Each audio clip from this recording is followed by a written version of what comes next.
नमस्कार। पंडित दीनदयाल उपाध्याय के एकात्म मानव दर्शन पर व्याख्यान के संदर्भ में मैं उनकी बात को आगे बढ़ाने का आज फिर प्रयास कर रहा हूं। पंडित दीनदयाल उपाध्याय ने एक व्यक्ति के व्यक्तित्व का मूल्यांकन किया। उनके अनुसार एक व्यक्ति के व्यक्तित्व के विभिन्न पहलू होते हैं, विभिन्न तरह की आवश्यकताएं होती हैं। पूर्ण व्यक्तित्व का विकास करने के लिए सभी स्तरों पर एक साथ आवश्यकताओं की उत्तरोत्तर पूर्ति होनी चाहिए। उसके लिए कुछ खास तरह के प्रयासों की आवश्यकता होती है। दीनदयाल जी कहते हैं कि इनको ध्यान में रखना चाहिए, लेकिन मानव केवल एक व्यक्ति नहीं है। दीनदयाल जी का कहना है कि मानव केवल एक व्यक्ति नहीं है। शरीर, मन, बुद्धि और आत्मा से बना व्यक्ति एक वचन में मैं तक सीमित नहीं है। हम जो कहते हैं कि मैं, यह मैं नहीं है। हम हैं क्या, बल्कि हम उसके बहुवचन है, हम हैं। हम जो मैं करते हैं वह वस्तुतः मैं नहीं है। हम जो मैं करते हैं वह वस्तुतः हम हैं। हम भारतीय संस्कृति का, भारतीय चिंतन का एक महत्वपूर्ण पक्ष है। मैं और हम में महत्वपूर्ण संबंध होता है। इसलिए हमें समूह या समाज के बारे में हमेशा सोचते रहना चाहिए। यह एक साधारण सी सच्चाई है कि समाज मनुष्यों का समूह है, लेकिन समाज का निर्माण कैसे हुआ, इस बात पर हम विचार नहीं करते। दर्शन शास्त्रियों के द्वारा समाज के विचार पर बहुत सी बात कही गई है। पश्चिम में जो विचार सामने आया है और जिस पर पश्चिमी सामाजिक राजनीतिक व्यवस्था आधारित है, उसके अनुसार समाज व्यक्तियों का समूह है और जिसे व्यक्तियों ने एक आपसी समझौते के बाद बनाया है। पश्चिम के लोग समाज को समझौते का परिणाम मानते हैं। इस विचार को हम सामाजिक समझौते का सिद्धांत कहते हैं। इसमें व्यक्ति को अधिक महत्व दिया गया है। अगर पश्चिम के विचारों में इसको लेकर कोई अंतर है तो वह इस प्रश्न से जुड़ा हुआ है कि अगर व्यक्ति ने समाज बनाया है तो अवशेषी शक्तियां किसके पास रहेंगी। व्यक्ति ने अगर समाज बनाया है तो अवशेषी शक्तियां किसके पास रहेंगी, समाज के पास या व्यक्ति के पास। समाज के पास अवशेषी शक्तियां रहेंगी कि व्यक्ति के पास अवशेषी शक्तियां रहेंगी। क्या व्यक्ति के पास समाज को बदलने का अधिकार है, यह सवाल दीनदयाल जी उठाते हैं। क्या समाज व्यक्ति पर अलग तरह तरह के प्रतिबंध लगाकर व्यक्ति को एक स्वयं से जोड़ सकता है, यह भी सवाल दीनदयाल जी उठाते हैं। या व्यक्ति इन प्रश्नों से स्वतंत्र है। यह सवाल पंडित दीनदयाल उपाध्याय के दार्शनिक चिंतन को एक नया आकार देने का प्रयास करता है। व्यक्ति बनाम समाज के संदर्भ में पंडित दीनदयाल उपाध्याय ने बहुत अच्छी बातें की। इस प्रश्न पर पश्चिम से लगभग भारत का विवाद रहा। कुछ ने समाज को सर्वोच्च माना और इसी से विवाद का जन्म हुआ। सच्चाई यह है कि विचार व्यक्ति ने समाज का निर्माण किया, व्यक्ति के विचार ने समाज का निर्माण किया। यह बुनियादी रूप से दीनदयाल जी इसको गलत मानते हैं। यह सही है कि समाज बहुत व्यक्तियों से मिलकर बना है, फिर भी इसे व्यक्तियों ने नहीं बनाया और ना ही कुछ व्यक्तियों के मिलने मात्र से समाज का अस्तित्व सामने आया। हमारे विचार में समाज ने स्वतः जन्म लिया। पंडित दीनदयाल उपाध्याय मानते हैं कि समाज का जन्म अपने आप हुआ, न इसे व्यक्तियों ने बनाया न व्यक्तियों के अधिकारों ने बनाया। एक व्यक्ति की तरह समाज भी जैविक तरीके से अस्तित्व में आया। जिस तरह से व्यक्ति का जैविक विकास होता है उसी तरह से समाज का भी जैविक विकास होता है, ऐसा पंडित दीनदयाल उपाध्याय का कहना है। लोग समाज का निर्माण नहीं करते।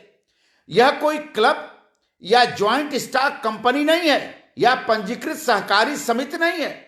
समाज कोई क्लब नहीं है, समाज कोई ज्वाइंट स्टॉक मार्केट नहीं है, समाज कोई पंजीकृत सहकारी समिति भी नहीं है। सच्चाई यह है कि समाज खुद के स्व के साथ इकाई है। समाज के अलग आइडेंटिटी प्रस्तुत करने के लिए पंडित दीनदयाल उपाध्याय ने समाज की व्याख्या की। हम इस विचार को स्वीकार नहीं करते कि समाज एक स्वेच्छाचारी संस्था है। समाज एक स्वेच्छाचारी संस्था नहीं है, समाज एक लोकतांत्रिक संस्था है, इसका अपना जीवन है। समाज एक जैविक संस्था है और उसका अपना एक जीवन है। समाज का अपना शरीर, मन, बुद्धि और आत्मा है। कुछ पश्चिमी मनोवैज्ञानिक इस सत्य को स्वीकार अब करने लगे हैं। मैकडूगल ने मनोविज्ञान की नई शाखा की शुरुआत की जिसे ग्रुप माइंड कहा गया। उसने स्वीकार किया कि समूह का अपना मन, अपना मनोविज्ञान, सोचने और काम करने का अपना अलग तरीका होता है। समूह की अपनी भावनाएं भी होती हैं। ये पूरी तरह व्यक्ति भावनाओं के समान नहीं होती। समूह की भावनाओं को मात्र व्यक्तिगत भावनाओं को गणितीय रूप से जोड़कर नहीं समझा जा सकता। बुद्धि, भावना और ऊर्जा समूह की शक्तियां ये व्यक्ति से अलग होती हैं। इसलिए कभी कभी इस बात का अनुभव किया जाता है कि कोई व्यक्ति शारीरिक रूप से कमजोर होते हुए भी समाज में एक बहादुर व्यक्ति बनकर सामने आ जाता है। व्यक्ति सामाजिक रूप से कमजोर है लेकिन समाज में उसकी उपस्थिति बहादुर व्यक्ति की तरह से होती है। वह पहलवान नहीं है, वह मुक्केबाज नहीं है, वह बहुत शक्तिशाली व्यक्ति नहीं है। उसके पास ताकत जरूर हो सकते हैं लेकिन जो कमजोर व्यक्ति है, अधिकतर समाज में कमजोर व्यक्ति ही अपने को बहादुर दिखाने में सफल होते हैं। जो मजबूत व्यक्ति होते हैं, शरीर सौष्ठव के व्यक्ति होते हैं, वो सौष्ठव वाले व्यक्ति बहादुर समाज उनको बहादुर नहीं स्वीकार करता। दयानंद सरस्वती को समाज ने बहादुर स्वीकार किया। दयानंद सरस्वती पहलवान थे, वैदिक विज्ञान और वैदिक शास्त्र के ज्ञाता थे। दयानंद सरस्वती ने वैदिक विज्ञान को स्वीकार किया तो वो समाज उनको बहादुर के रूप में स्वीकार करता है। कभी कभी व्यक्ति स्वयं का अपमान सह लेता है लेकिन समाज का अपमान सहने को तैयार नहीं होता। व्यक्ति अपना अपमान सहता है लेकिन व्यक्ति समाज का अपमान सहने को तैयार नहीं होता। यह संभव है कि जो व्यक्ति अपनी व्यक्तिगत जिंदगी में बहुत ऊंचे चरित्र के होते हैं वह समाज के सदस्य होने के साथ साथ बुरा हो सकते हैं। इस तरह एक व्यक्ति समाज में अच्छा हो सकता है लेकिन हो सकता है कि व्यक्तिगत जिंदगी में वह अच्छा न हो। यह बहुत महत्वपूर्ण बिंदु है। दीनदयाल जी कहते हैं कि वर्तमान में एक सामान्य भारतीय युवा छात्र कोमल और नम्र है। 20 साल पहले एक सामान्य छात्र से तुलना करें तो वह हर प्रकार से कमजोर और कोमल है। लेकिन जब इस तरह के छात्रों को आपस में जोड़ा जाता है तो स्थिति जटिल हो जाती है। तब वे हर तरह के गैर जिम्मेदार हरकत करने लगते हैं। इसलिए अकेला छात्र अनुशासित इकाई दिखाई देता है लेकिन छात्रों का समूह अनुशासित नहीं बन पाता। हमें इस बात पर ध्यान रखना चाहिए कि बदलाव क्यों आया। व्यक्तिगत मानसिकता से अलग इसे भीड़ की मानसिकता हम कह सकते हैं। भीड़ की मानसिकता समाज नहीं है। भीड़ की मानसिकता समाज हो ही नहीं सकता। दीनदयाल जी का ऐसा मानना है। भीड़ की मानसिकता मन का एक छोटा पहलू है। जब एक समूह के लोग कुछ समय के लिए इकट्ठा होते हैं तो उस समूह की सामूहिक मानसिकता को भीड़ की मानसिकता कहा जाता है। लेकिन समाज और सामाजिक मानसिकता को विकसित होने में लंबा समय लगता है। एक शोध पत्र है जिसके अनुसार जब किसी समूह के लोग लंबे समय तक साथ रहते हैं, भले ही ऐतिहासिक परंपरा हो या संगति, लगातार मिलते जुलते रहते हैं, वे एक ऐसा सोचने और एक जैसा व्यवहार करने लगते हैं। यह सत्य है कि एक साथ रहने से कुछ एक रूपता आती है। समान झुकाव के दो व्यक्तियों के बीच दोस्ती होती है। हालांकि एक राष्ट्र या एक समाज मात्र एक साथ रहने से उत्पन्न नहीं होती। दीनदयाल जी मानते हैं कि एक साथ रहने और एक साथ बैठने, उठने, खाने से समाज नहीं पैदा होता। वह समाज का एक पार्ट हो सकता है, भाग हो सकता है। हम जानते हैं कि कुछ पश्चिमी राष्ट्र स्वयं समाप्त हो गए। यह भी हम जानते हैं कि बहुत से पश्चिमी राष्ट्र अपनी प्राचीनता को खो करके स्वयं समाप्त हो गए। प्राचीन ग्रीक राष्ट्र समाप्त हो गया। इस तरह मिस्र की सभ्यता समाप्त हो गई। बेबीलोन और सीरिया की सभ्यता भी इतिहास का हिस्सा बन गई। क्या कोई ऐसा समय भी था जब इन राष्ट्रों के नागरिकों ने साथ रहना छोड़ दिया? इन राष्ट्रों में नागरिक भी साथ रहते थे, इन राष्ट्रों में नागरिक समाज के रूप में जीते थे, लेकिन ये राष्ट्र समाज खत्म क्यों हो गए? एकमात्र एक तथ्य है कि वहां लोगों के बीच में व्यापक मतभेद हो गए थे और जिसके कारण ये राष्ट्र समाप्त हो गए। मतभेद होने का परिणाम यह होता है कि राष्ट्र का समाप्त हो जाना। मतभेद होने का मतलब राष्ट्र का समाप्त हो जाना होता है। ग्रीस ने पूर्व में अलेक्जेंडर और हेरोडोटस, यूलिसेस और अरस्तु, सुकरात और प्लेटो को पैदा किया था और आज भी ग्रीस में उनकी आनुवांशिक से आए हुए लोगों का निवास है। उनकी वंश परंपरा में कोई रुकावट नहीं आई, क्योंकि ऐसा कोई समय नहीं आया जब ग्रीस पूरी तरह से लोगों से खाली हो गया और उसके बाद किसी जाति ने देश में उनकी जाति कोई और देश में बस गई। इस तरह की घटना कभी नहीं हुई। प्राचीन ग्रीस की पिता पुत्र की परंपरा कभी बाधित नहीं हुई। 250 से 500 पीढ़ियों पहले देखें तो आज के वर्तमान ग्रीक लोगों को प्राचीन ग्रीक लोगों से जोड़ा जा सकता है। इसके बावजूद कि प्राचीन ग्रीक राष्ट्र का अस्तित्व अब नहीं है, इस तरह प्राचीन मिस्र और राष्ट्र भी मौजूद नहीं है। हर उन जगहों पर नए राष्ट्र का निर्माण हो गया। यह कैसे हुआ? यह साधारण से तथ्य पर कोई विवाद नहीं है कि मात्र एक साथ रहने से राष्ट्रों का निर्माण भी नहीं होता। इन समाप्त हो चुके राष्ट्र भी अब मौजूद नहीं है। उन जगहों पर नए राष्ट्रों का निर्माण नहीं हुआ। इन समाप्त हो चुके राष्ट्रों के नागरिकों ने भी कभी समूह में रहना नहीं छोड़ा था। दूसरी जगह इजराइल के यहूदी सदियों तक दूर दूर बिखरे हुए थे और दूसरे लोगों के साथ रहे थे, फिर भी मात्र साथ रहने से वे उन समाजों में विलुप्त नहीं हो गए। इसलिए स्पष्ट है कि राष्ट्रवाद की भावना का जमीन के किसी टुकड़े पर रहने से नहीं आती, बल्कि वह किसी दूसरे चीज से आती है और वह राष्ट्रवाद आत्मा का तत्व है, जीव का तत्व है। राष्ट्रवाद जैविक है, ऐसा दीनदयाल जी मानते हैं। अनेक स्रोत और अनेक साक्ष्य उपलब्ध हैं जो लोगों के सामने बार बार लोगों ने रखा है।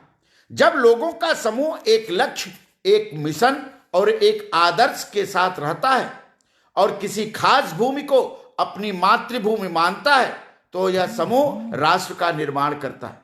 यह राष्ट्र की परिभाषा दीनदयाल जी ने दी। अगर आदर्श और मातृभूमि दोनों में से एक भी अगर नहीं हो तो कोई राष्ट्र नहीं बन सकता। शरीर में एक स्व होता है और जो व्यक्ति का सार होता है। शरीर के साथ रिश्ते के विच्छेद होने के कारण व्यक्ति को मृत माना जाता है। इस तरह राष्ट्र का विचार, आदर्श या मूलभूत सिद्धांत और आत्मा होती है।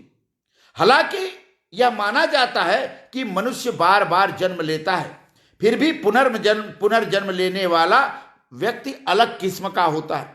उन्हें दो अलग अलग प्राणी माना जाता है। यही आत्मा एक शरीर को छोड़ करके दूसरे में प्रवेश करती है। दीनदयाल जी यहां गीता की बात करते हैं, गीता को मानते हैं, गीता के आदर्श को स्वीकार करते हैं, लेकिन पहला और बाद वाला व्यक्ति दो अलग मनुष्य हैं। व्यक्ति के मरने का मतलब बस इतना ही है कि उसकी आत्मा ने शरीर को छोड़ दिया। ठीक है, शरीर के दूसरे हिस्सों में भी बदलाव होते हैं। बचपन से लेकर बुढ़ापे तक बहुत जबरदस्त बदलाव होता है। जीव विज्ञानी हमें बताते हैं कि हर कुछ वर्षों की शरीर की हर कोशिका नई कोशिका में बदल जाती है। कई तरह के परिवर्तन होते हैं क्योंकि आत्मा बिना बाधा के शरीर में रहती है। शरीर का अस्तित्व बना रहता है। इस संबंध को तर्क में मान्यता का सिद्धांत कहते हैं। इस पहचान के कारण हम किसी तत्व के लगातार अस्तित्व को स्वीकार करते हैं। इस संबंध में नाई के उस तरह का बढ़िया उदाहरण दिया जा सकता है। पंडित दीनदयाल उपाध्याय नाई के उस्तरे का उदाहरण देते हैं। ग्राहक आश्चर्यचकित होता है। ये उदाहरण यह है कि एक ग्राहक की दाढ़ी बनाते समय नाई ने अपने उस्तरे की तारीफ करते हुए कहा कि यह 60 साल पुराना है। उसके पिता भी इसी उस्तरे से काम किया करते थे। ग्राहक आश्चर्यचकित हुआ, खासकर यह देखकर कि उस्तरे का हत्था काफी चमकदार नए जैसा लग रहा था। इसका हत्था इतना चमत्कार कैसे हो गया? तुमने 60 वर्षों तक इसकी चमक को कैसे बनाए रखा? उसने पूछा। नाई भी इससे चकित हुआ। क्या हत्थे को 60 साल तक नए जैसा बनाए रखना संभव है? इसे 6 महीने पहले बदला है, उसने आराम से उत्तर दिया। ग्राहक ने कौतूहल से पूछा, इसका छुरा कितना पुराना है? इसे 6 महीने पहले ही बदला है, उसने आराम से उत्तर दिया। ग्राहक ने कौतूहल से पूछा, तो इसका छुरा कितना पुराना है? 3 साल पहले, नाई ने उत्तर दिया। संक्षेप में हम कहें तो उस्तरे का हत्था और छुरा दोनों बदले गए, लेकिन उस्तरा फिर भी पुराना है। यह एक महत्वपूर्ण तथ्य दीनदयाल जी उद्घाटित करते हैं। इसकी पहचान उस्तरे के रूप में ही है। इस तरह से एक राष्ट्र की भी आत्मा होती है, उसका एक तकनीकी नाम भी है। जनसंघ द्वारा स्वीकार किए गए सिद्धांत और नीतियों में इस नाम का उल्लेख किया गया है। यह नाम है चिति। मैकडूगल के अनुसार यह समूह का अतिरिक्त स्वभाव है। व्यक्तियों के हर समूह का आंतरिक स्वभाव होता है। इस तरह हर समस्या का अपना आंतरिक स्वभाव होता है। यह स्वभाव जन्मजात होता है और इसके पीछे कोई ऐतिहासिक कारण नहीं होता। दीनदयाल जी कहते हैं कि एक मनुष्य का जन्म आत्मा के साथ होता है। मनुष्य का व्यक्तित्व, आत्मा और चरित्र सभी एक दूसरे से अलग है। व्यक्तित्व किसी व्यक्ति के सभी कार्यों, विचारों और प्रभाव से मिलजुल कर बनते हैं, लेकिन आत्मा इस इतिहास के प्रभावित नहीं होती। इसी तरह से राष्ट्रीय संस्कृति ऐतिहासिक कारणों और परिस्थितियों के कारण लगातार संशोधित और विकसित होती रहती है। संस्कृति में वे सभी चीजें शामिल हैं जिन्हें संपर्क, कोशिश और समाज के इतिहास के कारण अच्छा और प्रशंसनीय माना जाता है। लेकिन ये सब चिति में शामिल नहीं है। चिति मूलभूत होती है और यह शुरू से ही राष्ट्र के केंद्र में रहती है। चिति उस दिशा का निर्धारण करती है जिस तरफ राष्ट्र को सांस्कृतिक रूप से आगे बढ़ना पड़ता है। राष्ट्र एक सांस्कृतिक अवधारणा है। राष्ट्र की आत्मा चिति है। राष्ट्र को आप राजनीतिक, आर्थिक अवधारणा के रूप में नहीं समझ सकते। राष्ट्र को समझने के लिए सांस्कृतिक अवधारणा को भी समझना जरूरी होता है। चिति, संस्कृति, धर्म उदाहरण के तौर पर महाभारत की कहानी में देखने को मिलते हैं। दीनदयाल जी महाभारत की कहानी भी बताते हैं। कौरवों की हार हुई और पांडव विजयी हुए। हम पांडवों के कार्य का धर्म क्यों समझते हैं, या इस लड़ाई को मात्र राज्य को पाने की लड़ाई क्यों समझते हैं? युधिष्ठिर के लिए सम्मान और दुर्योधन के लिए घृणा राजनीतिक कारणों से नहीं हुई। कृष्ण ने अपने मामा कंस को मारा, जो उस समय स्थापित राजा थे। इसको एक विद्रोह कहने के बजाय हम कृष्ण को भगवान का अवतार मान लेते हैं और कंस को असुर मान लेते हैं। लंका पर चढ़ाई में रावण के भाई विभीषण ने राम का साथ दिया। विभीषण ने जो कुछ किया उसे देशद्रोह के बजाय हम उसे अच्छा और अनुकरणीय मानते हैं। उसने अपने भाई और राजा को धोखा दिया, जैसा कि बाद में जयचंद ने किया। हमारे देश में जयचंदों की बहार, अनेक जयचंद हैं। भारत के पूरे इतिहास का अध्ययन किए, भारत के इतिहास का अध्ययन किए। क्या कर रहे हैं? विमलन चौहान, गुरुदेव प्रणाम। यह कहानी तो बहुत अच्छी लग रही है, लेकिन हमारे भविष्य की कहानी थोड़ा गड़बड़ा गई है। इस लॉकडाउन में कभी उनके बारे में थोड़ा डिस्कस कर लें तो कृतार्थ हो। तब आपने मेरा लेक्चर ही नहीं सुना। चौहान जी, विमलन जी, आप आधे अधूरे टिप्पणी कर रहे हैं। हमने पूरे लॉकडाउन में उन सारे समस्याओं पर अपनी बात की है जिन समस्याओं पर देश का कोई प्रोफेसर ने नहीं किया। हमने लॉकडाउन में लोगों को बचाने का भी काम किया। हमने लॉकडाउन में लोगों के चरित्र निर्माण की भी बात की। हमने लॉकडाउन में रोजगार के घटते प्रभाव का भी पर अपनी व्याख्यान दिए। हमने लॉकडाउन में परिवार के परिवार, समाज के समाज को बचाने के लिए अथक प्रयास किए। आपने उसको नहीं देखा। दिक्कत इतनी है कि आधा अधूरा सुन करके आप अपने को गड़बड़ मान लेते हैं। इतनी जल्दीबाजी ठीक नहीं है भाई। गड़बड़ मानने के लिए पहले रास्ते को देखना पड़ता है। गड़बड़ तब आप समझिए जब वास्तव में गड़बड़ हो। छद्म गड़बड़ से चीजें ठीक नहीं होती और हर आदमी छद्म गड़बड़ता का शिकार है।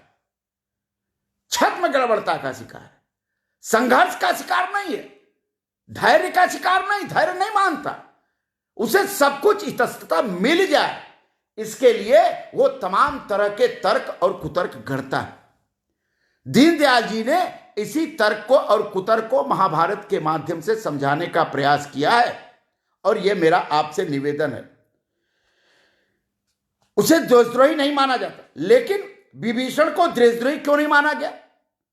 उसके उलट उसके काम की प्रशंसा की जाती है और रावण के काम को स्वीकृति दी जाती है।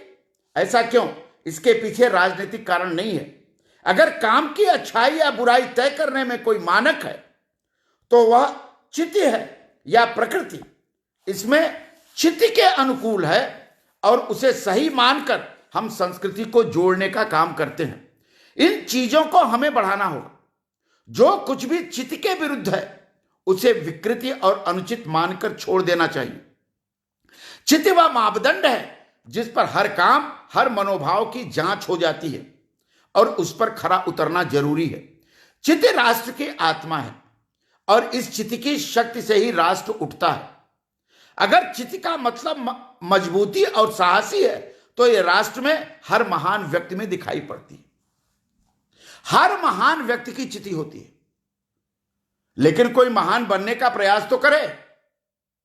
छोटे छोटे स्वार्थों, छोटे छोटे विचारों, छोटे छोटे अपेक्षाओं, आकांक्षाओं में फंस करके हमने अपने जीवन को बर्बाद किया है। हमने अपने अंदर झांक कर यह नहीं देखा कि हमारी चिति क्या कहती है, हम किस चिति के आधार पर अपने को आगे बढ़ाएं। हमने देखा है बहुत लोगों को 5,000 रुपया मिल जाए उसी में खुश, 8,000 रुपया मिल जाए उसी में खुश, 5 साल के लिए सरकार से पैसा मिल जाए उसी में खुश। क्या यह अंत है? जीवन का यही उद्देश्य है? जीवन में आगे बढ़ना उद्देश्य नहीं है? जीवन में महान बनने का संकल्प नहीं लेना चाहिए? जीवन में एकदम पूर्णत्व को प्राप्त करने का संकल्प नहीं होना चाहिए? क्यों समाज में सिर्फ एक ही व्यक्ति पूर्णता को प्राप्त करता है? क्यों समाज में कुछ ही व्यक्ति मोक्ष की पूर्णता तक पहुंच पाता है? समाज के अधिकांश लोग क्यों नहीं पहुंच पाते? क्योंकि समाज के व्यक्तियों ने अपनी चिति को किसी ने पहचानने का प्रयास नहीं किया। बहुत से ऐसे लोग हैं जो अनपढ़ हैं, गंवार हैं, जिनको आप जाहिल भी कह सकते हैं, लेकिन वो महान हैं।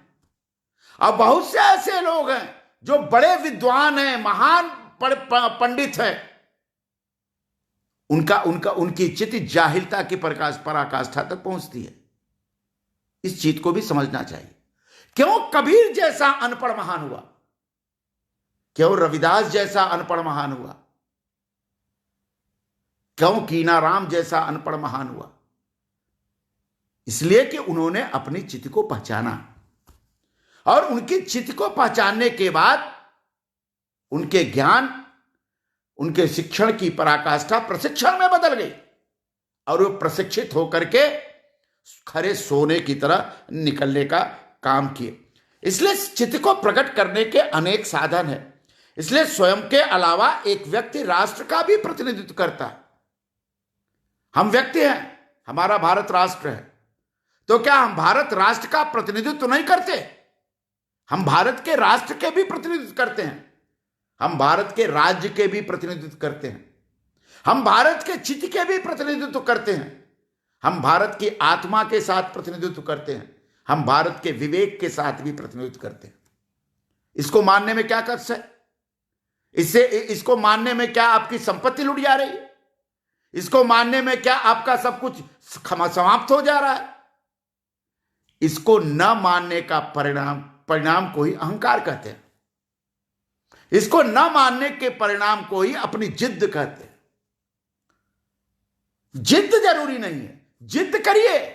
किस चीज के जिद्द करिए? महान बनने का जिद्द करिए, जिद्द करिए परोपकार करने का जिद्द करिए, जिद्द करिए साथ निभाने की जिद्द करिए, जिद्द करिए राष्ट्र को आगे बढ़ाने की जिद्द करिए, जिद्द करिए अपने को मोक्ष तक पहुंचाने की जिद्द करिए।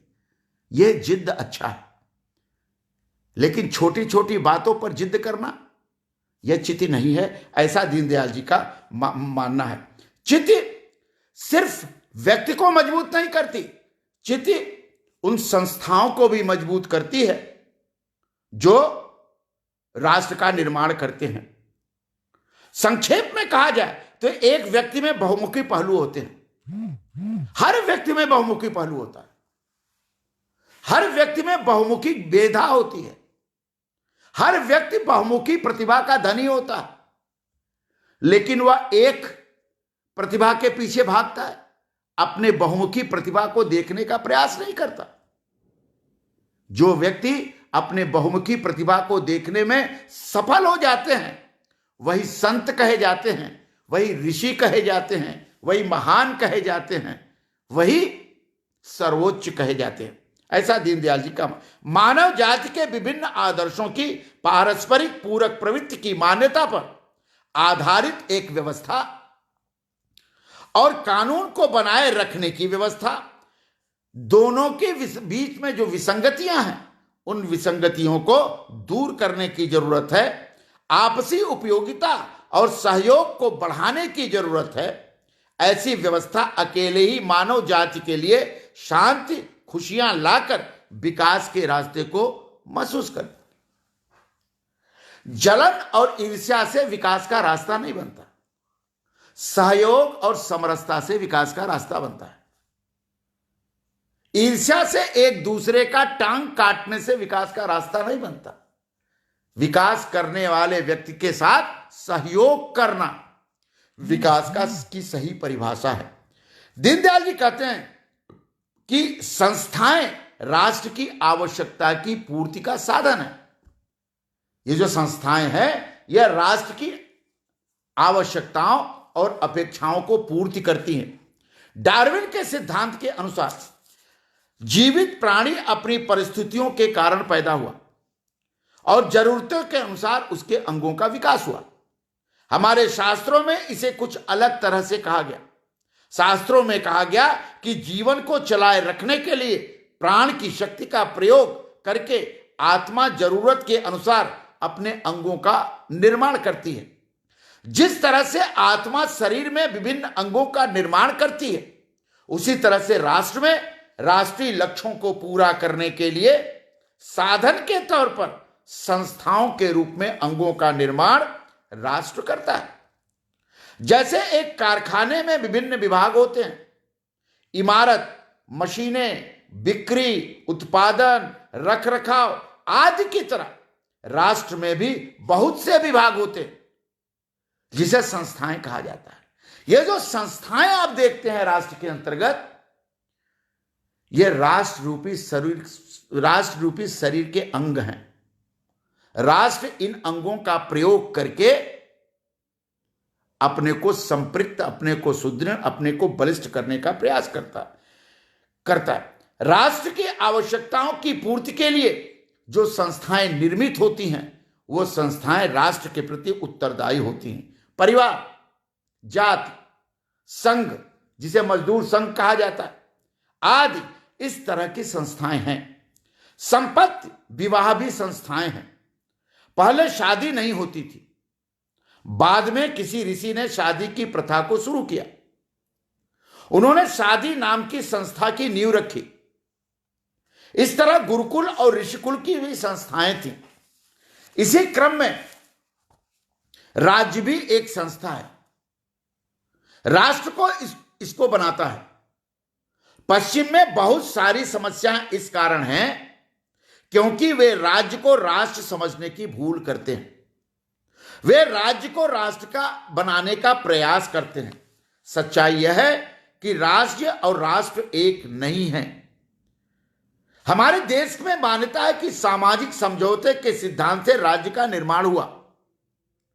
इससे पहले कोई राजा नहीं होता था। महाभारत में इसको कृतयुग कहा गया और उस समय कोई राजा या राज्य नहीं था। धर्म का पालन करते हुए पारस्परिक रूप में समाज की रक्षा करने के साथ उसकी निरंतरता को बनाए रखा जाता था। बाद में रुकावट और गड़बड़ी सामने आने लगी। लालच और क्रोध का बोलबाला हो गया। धर्म का पतन होने लगा और जिसकी लाठी उसकी भैंस के नियम का राज हो गया। ऋषि यह सब देखकर परेशान होने लगे। वे सलाह के लिए ब्रह्मा के पास गए। ब्रह्मा ने उनको कानून और राज्य के कार्य के विषय में स्वयं लिखी अपनी पुस्तक दे दी।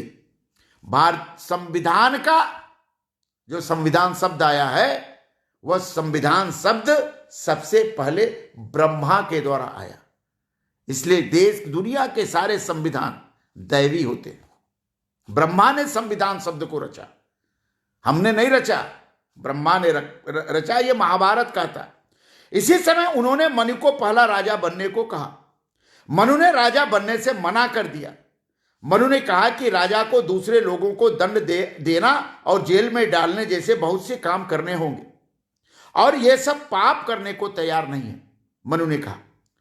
इस पर ब्रह्मा ने कहा कि राजा के शरीर तौर पर किए गए कार्यों के लिए तुम पाप के भागी नहीं बनोगे, लेकिन उन कार्यों का उद्देश्य ऐसी परिस्थितियों का निर्माण होना चाहिए जिससे समाज शांतिपूर्ण तरीके से धर्म के आधार पर अपना जीवन जी सके। समाज में हर व्यक्ति धर्म के आधार पर जिए और शांतिपूर्ण जीवन जिए। समाज के व्यक्तियों का उद्देश्य क्या है? समाज के व्यक्तियों का उद्देश्य है शांतिपूर्ण जीवन जीना, संस्कारित जीवन जीना, गौरवान्वित जीवन जीना, अभावहीन जीवन जीना, कुशिक्षा से मुक्त जीवन जीना, रोगों से मुक्त जीवन जीना, विपत्ति से मुक्त जीवन जीना, अभाव से मुक्त जीवन जीना। यह हर व्यक्ति का अपना लक्ष्य है और यह लक्ष्य संस्थाओं के माध्यम से राज्य के माध्यम से राष्ट्र पूरा करने का प्रयास करती है। यह तुम्हारा कर्तव्य होगा, तुम्हारा धर्म होगा। इतना ही नहीं, तुम्हें अपनी प्रजा के कर्मों का भी फल मिलेगा। अगर तुम्हारी प्रजा धर्म के अनुसार आचरण करेगी तो तुमको भी उस धर्म का फल मिलेगा। हालांकि इसे साफ तौर पर यह नहीं कहा गया, लेकिन मेरा मानना है, दीनदयाल जी कहते हैं कि मेरा मानना है कि अगर किसी राजा की प्रजा पाप करती है तो उस पाप का कुछ हिस्सा राजा को भी मिलता है। जनता अगर पाप करती है तो उसका फल राजा को मिलता है, क्योंकि राजा उस पाप के लिए जिम्मेदार होता है। और राजा जब पाप करता है तो जनता में को जिम्मेदार माना जाता है, क्योंकि जनता के कारण राजा पाप करता है। राजा सिर्फ अच्छी चीजों में भागीदारी करे यह सही नहीं है, उसे बुरे में भी उसी अनुपात में हिस्सा मिलना चाहिए। राजा को सब उपलब्धियों का श्रेय मिले यह जरूरी नहीं है। राजा को जनता की अनुपलब्धियों का भी श्रेय लेने को तैयार होना चाहिए। उपलब्धियां और अनुपलब्धियां राजा के लिए दोनों एक सिक्के के पहलू हैं। दीनदयाल जी इसकी व्याख्या करते हैं। इस प्रकार राज्य एक अनुबंध के रूप में अस्तित्व में आया। अनुबंध का यह सिद्धांत राज्य पर लागू किया जा सकता है, लेकिन राष्ट्र पर नहीं। परिचय में पश्चिम में यह बिल्कुल उलट था। उनके अनुसार राष्ट्र के तौर पर समाज का एक अनुबंध था, लेकिन राजा के पास दैवी अधिकार थे और वह स्वयं को भगवान का एकमात्र प्रतिनिधि मानता है। पश्चिम में था, भगवान का प्रतिनिधि मानता था। यह गलत है। हमारे देश में भले ही प्राचीन काल में राजा को सबसे पहले मान्यता दी गई हो, लेकिन माना जाता है कि समाज का राष्ट्र के तौर पर जन्म अपने आप हुआ। समाज का जन्म अपने आप हुआ। राज्य मात्र एक संस्था है। इसी प्रकार राज्य की तरह दूसरी संस्थाओं को भी आवश्यकता होने पर बनाया गया। प्रत्येक व्यक्ति किसी एक संस्था या बहुत सी संस्थाओं के अंग की तरह है। एक व्यक्ति अपने परिवार का सदस्य होने के साथ ही अपने समुदाय का भी सदस्य होता है। अगर वह किसी तरह से व्यवसाय से जुड़ा है तो उस व्यवसाय की संस्था का भी सदस्य हो सकता है। इससे बढ़कर और राष्ट्र और सदस्य होना, इससे बढ़कर वह राष्ट्र और समाज का सदस्य होता है। अगर हम बड़े क्षेत्र की बात करें तो वह भी पूरी मानव जाति का सदस्य है। भारत का जो व्यक्ति है वह सिर्फ भारत का ही सदस्य नहीं है। भारत का जो व्यक्ति है वह संपूर्ण मानव जाति का सदस्य है। इसलिए हमने वसुधैव कुटुंबकम के सिद्धांत का निर्माण किया। अमेरिका का नागरिक हमसे अलग है, कनाडा का नागरिक हमसे अलग है, नहीं है। वह मानव है, हम भी मानव हैं। और इस दुनिया के व्यापक मानव समाज का, व्यापक मानव समुदाय का भारत के लोग भी सदस्य हैं, अमेरिका के लोग भी सदस्य हैं। दीनदयाल जी कहते हैं कि वह सिर्फ एक नहीं बल्कि बहुत संस्थाओं का हिस्सा है। व्यक्ति एक नहीं है, वह बहुत सी संस्थाओं का हिस्सा है। वह बहुत तरह का जीवन जीता। हर व्यक्ति बहुत तरह से जीवन जीने का प्रयास करता है। एक व्यक्ति एक ही तरह का जीवन नहीं जीता, बहुत तरह से जीवन जीता है। सबसे जरूरी पहलू यह है कि विविध व्यक्तित्व होते हुए भी उसे इस तरह से व्यवहार करना चाहिए कि उसके विविध पहलू में आपसी संघर्ष होने की जगह परस्पर सहयोग, समन्वय, पूरकता और एकात्मकता का भाव हो। एकात्मकता का भाव व्यक्ति में जन्मजात यह गुण होता है और जो व्यक्ति इन गुणों का सही तरह से उपभोग करता है वह खुश रहता है और दूसरी तरफ जो वह नहीं करता है वह दुखी रहता है। सुख और दुख व्यक्ति के सोच का परिणाम है। सुख और दुख व्यक्ति के शोक का परिणाम है। अगर व्यक्ति परोपकारी है, अगर व्यक्ति कल्याणकारी है तो वह सुखी है। अगर व्यक्ति ईर्ष्या है, पाखंडी है, दंभी है तो वह दुखी रहता है। हर दंभी व्यक्ति दुखी रहता है, हर अहंकारी व्यक्ति दुखी रहता है, सब दुखी रहते हैं। लेकिन जो अपने में सबको देखता है और सब में अपने को देखता है वह क्यों दुखी होगा? उससे क्या झगड़ा है? उससे क्या संघर्ष है? सवाल यही उठता है। पश्चिम के लोग अपने से अलग अन्य देशों को देखते हैं, इसलिए हमेशा दुखी रहते हैं। भारत के लोग संपूर्ण सृष्टि को अपने में देखते हैं, इसलिए भारत के लोग तमाम विपन्नताओं के बाद भी, तमाम कष्टों के बाद भी सुखी रहते हैं। एक अवघड़ क्यों इतना सुखी रहता है? क्योंकि उसको न लेना है न देना है, उसे देना ही देना है, लेना कुछ नहीं है। इसलिए एक अवघड़ स्वस्थ भी रहता है, प्रसन्न भी रहता है, आध्यात्मिक भी रहता है और लोगों के कल्याण में लिप्त भी रहता है। कोई चिंता उसको नहीं होती। दूसरी तरफ दीनदयाल जी कहते हैं कि इस तरह के व्यक्ति के जीवन में संतुलित विकास नहीं होता जो एक दूसरे के को टुकड़ों टुकड़ों में देखते हैं।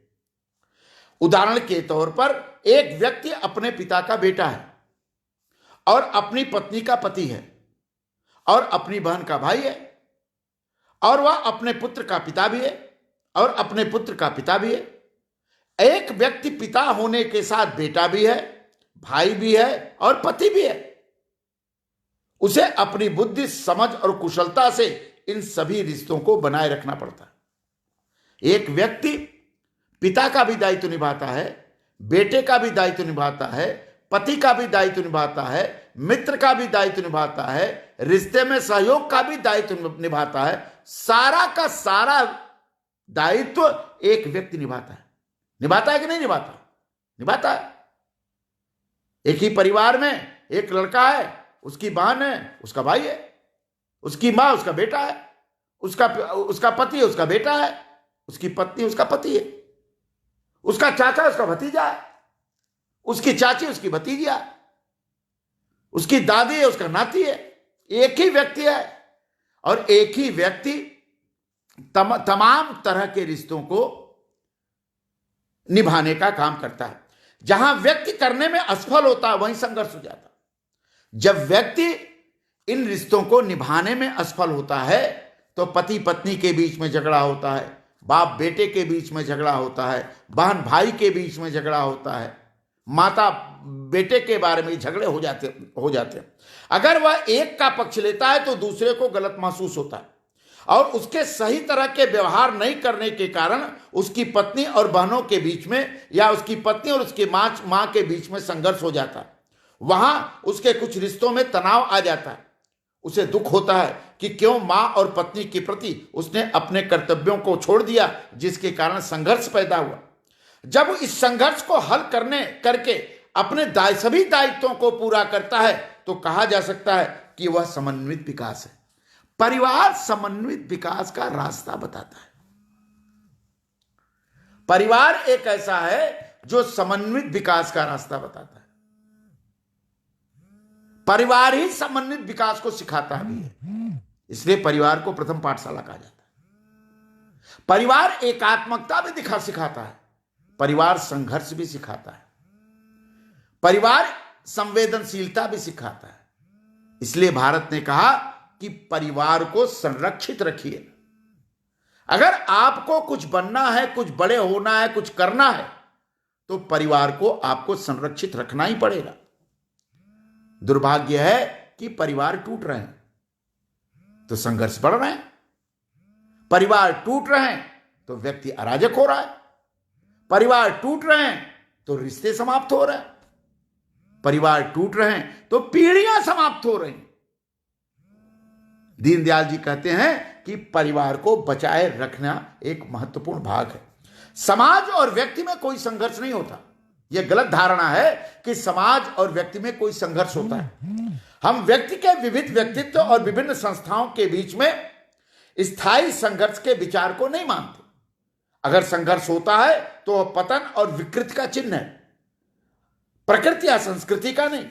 पश्चिमी संस्कृति में गड़बड़ी यह है कि यहां कुछ लोग मानते हैं कि मानव का विकास इस मूलभूत संघर्ष का ही परिणाम है। पश्चिम को लोग मानते हैं कि मानव का विकास एक संघर्ष का परिणाम है।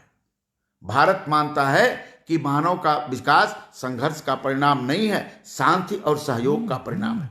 इसलिए वे व्यक्ति और राज्य के बीच में संघर्ष स्वाभाविक मानते हैं और इसी आधार पर वे वर्ग संघर्ष की भी कल्पना करते हैं। क्या भारत में वर्ग संघर्ष की कल्पना की गई? पश्चिम में किया गया। भारत में वर्ग संघर्ष की कल्पना नहीं की गई। भारत में वर्ग सहयोग की कल्पना की गई। भारत में वर्ग समन्वय की कल्पना की गई। भारत में वर्ग एकत्व की कल्पना की गई। पश्चिम में वर्ग संघर्ष की कल्पना की गई। समाज में वर्ग होते हैं, यहां भी जातियां रही हैं, लेकिन हमने एक जाति से दूसरे जाति के बीच में संघर्ष को कभी इसके पीछे मूलभूत विचारक नहीं माना। चार जातियों के हमारे विचार में हम विराट पुरुष के चार अंगों के रूप में मानते हैं। हमने जातियों को चार माना, लेकिन चारों जातियों को अलग करके नहीं देखा। ये चारों के चारों जातियां एक विराट पुरुष के अंग हैं।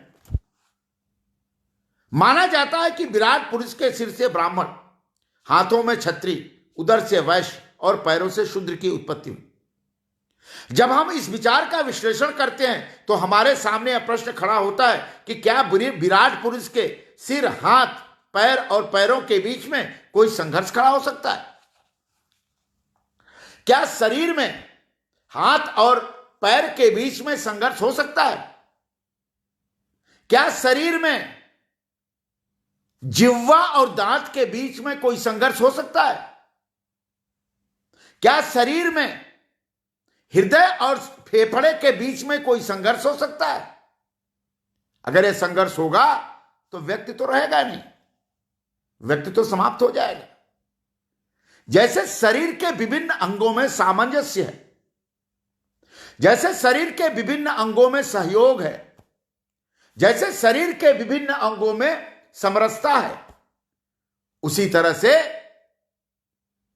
समाज में के भी अंगों में, विराट के अंगों में भी, समाज के विभिन्न अंगों में भी समरसता का भाव होना चाहिए। अगर संघर्ष मूलभूत है तो शरीर काम नहीं कर सकता, पैरालिसिस हो जाएगा। अगर हाथ संघर्ष करने लगे तो पैरालिसिस हो जाएगा, दिमाग संघर्ष करने लगे तो आप पागल हो जाएंगे, जिह्वा दांत से संघर्ष करने लगे तो जिह्वा कट जाएगी, सांस और आत्मा संघर्ष करने लगे तो सांस रुक जाएगा। शरीर में कोई संघर्ष नहीं होता, और जब संघर्ष होता है तो रोग हो जाता है, और जब संघर्ष होता है तो डॉक्टर को बुलाना पड़ता है। यह दीनदयाल जी ने कहते हैं, एक ही शरीर में विभिन्न हिस्सों के बीच में कोई संघर्ष कभी नहीं हो सकता। इसके विपरीत एक व्यक्ति प्रबल होता है। ये अंग एक दूसरे के पूरक ही नहीं बल्कि इससे भी ज्यादा स्वतंत्र इकाई हैं। यहां पूरी तरह से अनुराग और आत्मीयता का भाव है। समाज और राष्ट्र अनुराग और आत्मीयता के भाव से ही बढ़ते हैं, संघर्ष से नहीं बढ़ते। इसमें आत्मीयता का भाव महत्वपूर्ण होता है। समाज और राष्ट्र में आत्मीयता का भाव बढ़ता है। आज बस दीनदयाल के इस भाषा को इतने ही पर समाप्त करते हैं। कल इसके आगे के उनके दर्शन पर अपनी व्याख्यान, अपने विचार प्रस्तुत करूंगा। उनके अभी ये 3 व्याख्यान हुए हैं। चौथा व्याख्यान महत्वपूर्ण है। धर्म और रिलीजन जैसे शब्दों पर उनकी व्याख्याएं एक सोचने का विषय है। आप माने न माने कोई फर्क नहीं पड़ता, लेकिन जो उन्होंने लिखा है वह कूड़ा करकट नहीं है। जो उन्होंने लिखा है वह सत्य भी है और वैज्ञानिक भी है। तो हम अनायास ही किसी विचार को कूड़ा करकट नहीं कर सकते। हम अनायास ही किसी विचार को बहा नहीं सकते। हमको विचारों का मूल्यांकन करना पड़ेगा। हमको विचारों पर देश, काल और पात्र के अनुसार से व्यावहारिक रूप से लागू करने का प्रयास करना पड़ेगा। विचार कभी गंदे नहीं होते, दर्शन कभी गंदे कैसे होंगे? हमारी दृष्टि गंदी होती है, हमारे विचार गंदे होते हैं, हमारी सोच गंदी होती है, हमारी संकीर्णतापूर्ण स्वार्थ से विचार और दर्शन गंदे हो जाते हैं। इसको बदलने की जरूरत है, ऐसा पंडित दीनदयाल उपाध्याय जी का मानना है। आज मैंने अपनी बात रखी, आज आपने सुना, आपको प्रणाम, आपको नमस्कार। आप हमारा साथ देते रहिए। मैंने संकल्प किया है कि पंडित दीनदयाल के चारों व्याख्यानों को आपके सामने रखने का प्रयास करूंगा और रख भी दूंगा। इसमें कोई बहस की बात नहीं है। और यह एक महत्वपूर्ण पक्ष होगा कि हमारे विद्यार्थी, हमारे युवा लोग कम से कम दीनदयाल को सोचने का तो काम करें। दीनदयाल के राजनीतिक स्वार्थ को प्राप्त करने के साधन नहीं है। दीनदयाल एक वैचारिक आधार पर सत्ता के शीर्ष पर पहुंचने के साधन नहीं है। दीनदयाल भारत के ज्ञानिक प्रवाह के एक महत्वपूर्ण पार्ट है। और ज्ञानिक प्रवाह का सत्ता से, राजनीति से, इससे कोई मतलब नहीं है। ज्ञानिक प्रवाह का संबंध विवेकवादी व्यक्तियों से है, और वह विवेकवादी व्यक्ति इनसे निर्लिप्त होकर के राजनीति, पार्टी, सत्ता, स्वार्थ, आकांक्षाओं, इससे निर्लिप्त होकर के ज्ञान के समुद्र में अगर डुबकी लगाने का प्रयास करता है, और लगाना भी चाहिए, तो तो उसका रास्ता आसान हो जाता है। तो उसकी शांति की खोज सफल हो सकती है, उसकी अपनी पूर्णता प्राप्त करने की खोज सफल हो सकती है। और इस पूर्णता को प्राप्त करने का साधन ही पंडित दीनदयाल उपाध्याय का दर्शन है। और मैं कल फिर आपसे मिलूंगा। नमस्कार, जय हिंद, जय भारत, भारत माता की जय, वंदे मातरम।